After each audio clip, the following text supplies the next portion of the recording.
BJP ने लोकसभा चुनाव के लिए उम्मीदवारों की पहली सूची में 33 मौजूदा सांसदों को बाहर कर दिया है।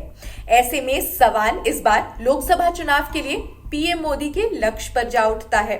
विनोद तावड़े ने बताया कि उत्तर प्रदेश की 51, पश्चिम बंगाल की 26, मध्य प्रदेश के 24, गुजरात की 15, राजस्थान की 15, केरल से 12, तेलंगाना से 9, असम से 11, झारखंड से 11, छत्तीसगढ़ की 11, दिल्ली की 5, जम्मू कश्मीर की 2, उत्तराखंड की 3 और अरुणाचल, गोवा, त्रिपुरा, अंडमान निकोबार और दमन और दीव की एक एक सीट पर प्रत्याशी तय किए गए हैं।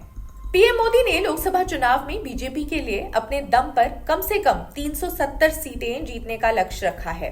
साथ ही एनडीए के लिए 400 से ज्यादा सीटें जीतने का लक्ष्य रखा है। अब 2019 में पार्टी ने 195 में से 193 सीटें अपने दम पर ही लड़ी, 2 सीटें सहयोगियों के लिए छोड़ दी। कालियाबोर असम गण परिषद या एजीपी के लिए और राजस्थान में नागौर राष्ट्रीय लोकतांत्रिक पार्टी के लिए। उम्मीदवारों के चयन में जीतने की क्षमता प्रतिनिधित्व इस सूची में 29% ओबीसी यानी 57 उम्मीदवार, 14% एससी यानी 27 उम्मीदवार और 9% एसटी यानी 18 उम्मीदवार शामिल है। बीजेपी की पहली सूची में आरक्षित वर्ग के उम्मीदवारों का कुल प्रतिशत लगभग 52% है। पहली सूची में केवल एक मुस्लिम उम्मीदवार है। केरल के मल्लपुरम से अब्दुल सलाम को उम्मीदवार बनाया गया है। पहली सूची में 28 महिलाएं और 50 वर्ष से कम उम्र के 47 उम्मीदवार शामिल हैं।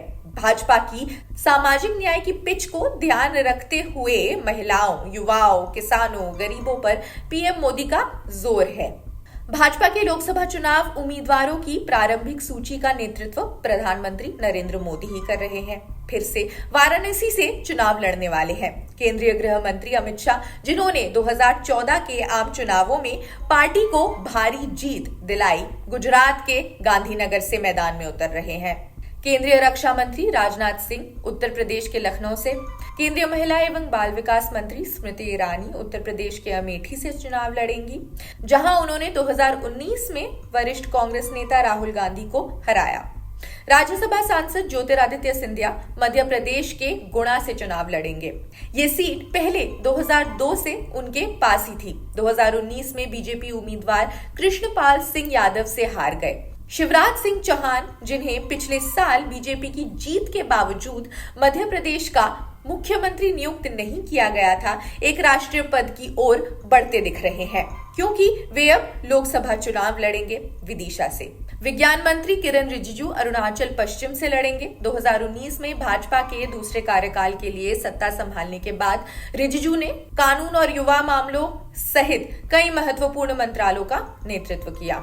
रमेश बिधूड़ी, परवेश वर्मा, मीनाक्षी लेखी और हर्षवर्धन को दिल्ली में अपनी अपनी सीटों से बाहर कर दिया गया है, जबकि साध्वी प्रज्ञा ठाकुर को उनके भोपाल निर्वाचन क्षेत्र से हटा दिया गया। छत्तीसगढ़ में भाजपा ने अपने 9 में से 7 सांसदों को बदल दिया है।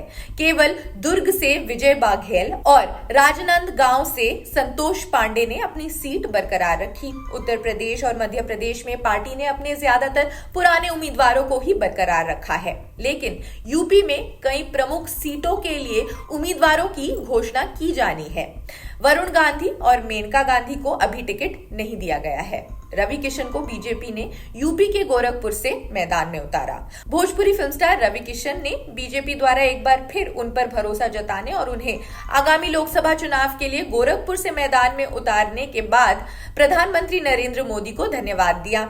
ये सीट 2019 के चुनावों के बाद से ही उनके पास है। तेलंगाना में दल बदल राजनीति के कुछ दिनों बाद ही 2 बीआरएस सांसदों को बीजेपी से टिकट मिल गया। राज्य के भाजपा नेताओं का कहना है कि 4 से 5 मार्च को पीएम मोदी की इलाहाबाद और सांगरेडी यात्रा के बाद अधिक बीआरएस सांसद उनकी पार्टी में शामिल हो सकते हैं। खैर, पिछले लोकसभा चुनाव में भाजपा नीत जो गठबंधन है एनडीए, उसको 351 और कांग्रेस नीत गठबंधन जो है यानी कि यूपीए को 90 और सपा बसपा के गठबंधन को 15 सीटें मिली थी। खैर, इस चुनाव में समीकरण बदल रहे हैं। भाजपा की पहली सूची जारी हो चुकी है। आप क्या सोचते हैं? कमेंट सेक्शन में हमें जरूर बताएं। आने वाले दिनों में लोकसभा चुनाव है, हम आप तक सभी जरूरी खबरें पहुंचाने की कोशिश करेंगे। शुक्रिया।